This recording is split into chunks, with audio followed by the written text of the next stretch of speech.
Hey everybody, Wayne at Mighty Armory. Today I want to show you how to set up your SAAMI Spec dies. These are the Mighty Armory TNT Gold Match pistol dies. I also want to let you know a little bit how they work. The dies were designed based on inside diameters more so than outside diameters, other than the crimp. The, the sizing die has to be a full-length sizing die. Like a rifle, you can't get away with sizing half of the case and expect to get SAAMI Spec round. You're going to have a case that's either wasted or has a bullet protrusion. You're going to get inconsistent seating depths. You won't get 100% powder burn that's clean. Your cases or your rounds are not going to feed out of your magazine like they should because of that wasted case. Your bullet should come out and make its way right into the chamber of your gun and then lock up. You're not going to get this, which can cause a few issues. One, bullet scarring. Two, jams. Three, you've got improper case pressures. If the case isn't sized properly and the powder isn't inside the case with the volume it needs to burn at the pressures it's designed to burn for based on your loading, you're not going to get the results that your powder company has predetermined after you've made and shot that round. It's impossible. Not to mention your ammo is really not going to look all that great. Our full-length dies are the only dies that can develop a round for you that's absolutely perfect in every way, from the first moment you look at it to the first time you shoot them. We're talking pistol today, so we're gonna demonstrate with the 45, and you're gonna learn why the dies work the way they do to get you the SAAMI Spec ammo. So let's start by bringing the tool head down. Notice I have all the dies in place. So the first die we have is the Super Duty decapping die. We're going to turn this, we're going to lock it in place. The pin is far enough down where it's going to knock out any primer. The second die is the sizing die. We're going to turn that down. We're just going to touch the shell plate, back it off, maybe a quarter turn, lock it down. You're welcome to turn it down to touch the plate. Next two dies are the XM series hold down dies, which, as some of you have heard, are a dynamic type. The dynamic simply means this: they're spring operated, so with a stop point. So what happens is, as the swage on your press, the swage shaft comes up, there's down pressure put on the case where the hold down tip or foot is setting against the web of the case. Okay, so now you're in that position, and what takes place is this: as the pressure rises into the pocket, this is true for the primer as well, there's a reverse pressure going in the opposite direction, which allows the die or the foot to find equal ground based on the length of the head of the case. So if there's a 10 thousandths difference from case to case, we're all using range brass, so that's a possibility. That gap is, or that extra length is taken up by a spring tension until you reach a stop point. So how that works is, as the shaft rises and the spring collapses, it hits a stop point. Once it reaches that stop point, by then your swage is probably 99% complete. After you finish the stroke, that extra 10% takes place. You have a perfect swage. On the priming side, as the primer is being pushed up against the spring pressure, it's probably halfway into the pocket when the shaft meets a stop point. And at that point, it allows the primer plunger to finish pushing the primer up into the pocket consistently each time. So that's how the XM dies work. They work together with the swage and priming shafts that are on your press. And this holds true for any press with a built-in swage and priming system. Okay, so now what we're going to do for these dies is we're going to take a case. We're doing the swage right now, and we're going to set it down. And we're going to turn it down to touch the floor of the case. Bring that up. There's a 20 thousandths gap between the shaft top and the stop top or point inside the cap. So what we're going to do is we're going to turn this about 1/8 of an inch, and we're going to turn it down. So now that's in place. So now you're going to get a perfect swage each time you cycle. You're going to set up your hold down, XM hold down for your priming exactly the same way. So what we're going to do now is we're going to turn this one down. If I had a level, I'd put it over the top of the two to save some time, but the steps are identical. You want these at the same height. So we come down, we size, we come back up. You got a perfect swage, you got a perfect prime. So we'll look at that swage after we cycle one more time. Here's your powder measure. All the powder measure does, and on my press, is simply drop powder. It does not flare or expand the case in any way, such as you would find on a Dillon or a Hornady press. So what we'll do is we'll cycle one more time. Now we're getting powder, and we're at the flare expander station. Now the flare expander, this is a 9 funnel, but it certainly does show they all work the same. Why it's designed the way it is. This first 1/8 of an inch from the face to this first step sets the deeper part of the case where it begins to widen, meaning thicken. It sets the diameter as it enters into that area. This step above,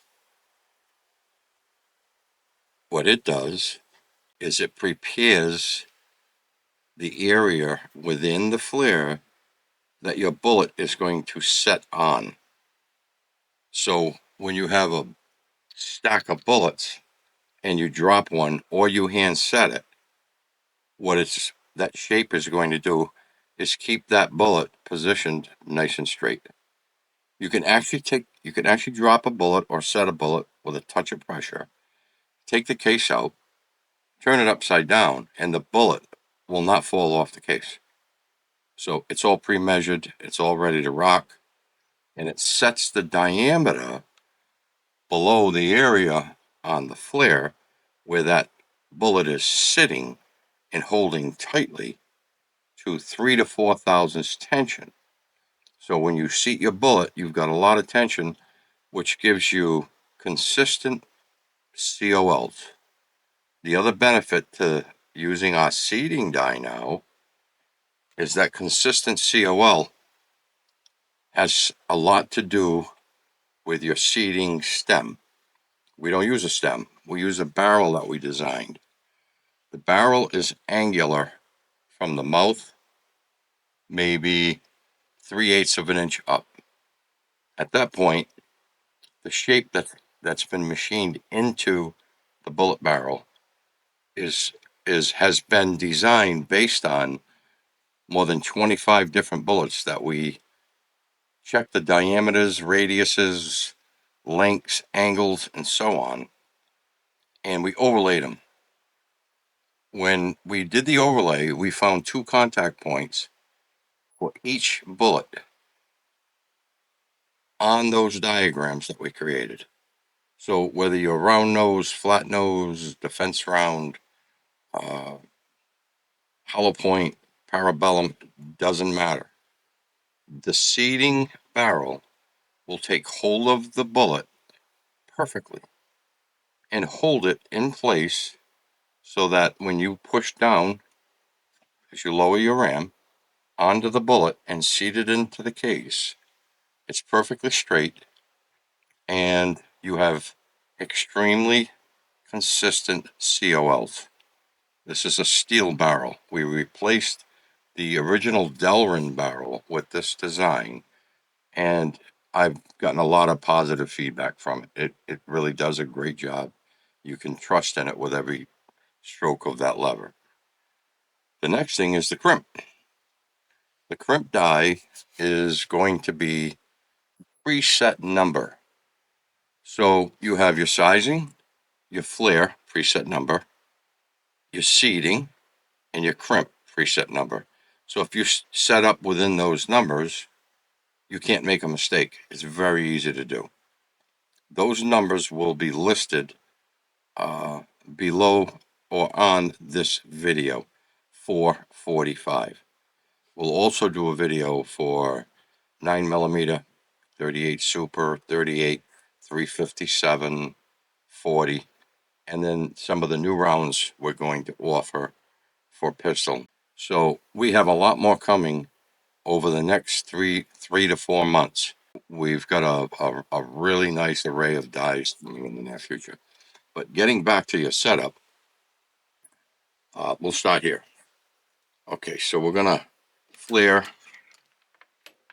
our first case, and we're gonna take it out, and we're gonna take a caliper, and we're gonna measure it.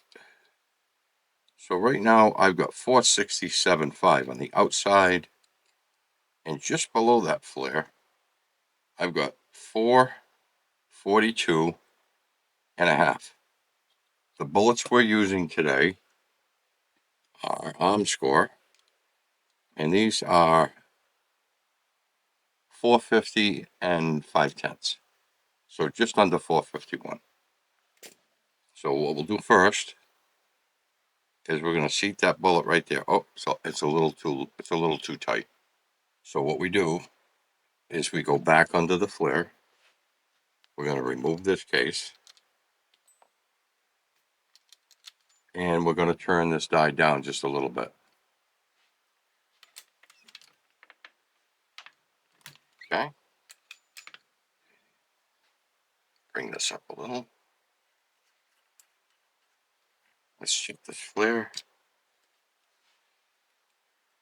So now we're at 475. Double check it with the bullet. Still a little tight for a bullet dropper, as you can see. So we want to add a little more. This time, we're not going to move the die. We're going to move the flare shaft itself. This is how you actually set up your dies. Takes a few extra minutes rather than just buying a set of dies, turning them all the way down to touch the plate, and ending up with subpar ammo. So we'll go back down, check it one more time. Oh, that's good. Actually, yeah, well, that's not bad, but it still needs a little more. Down there.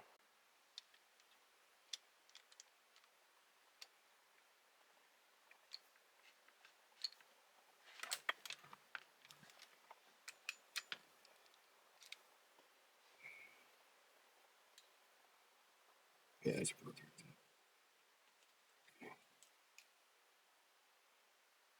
479, okay. Ideally for the 45, that is just 1.5, 2 thousandths under bullet diameter for the 45. You want to know that your outside case is 479 and your inside below the bell, or not the bell, but the expansion, is 443.5. So right now we're 2.5 thousandths under bullet diameter. Now for a 45 case, that's fine because there's only a difference of 3 thousandths from the base to the mouth after the crimp.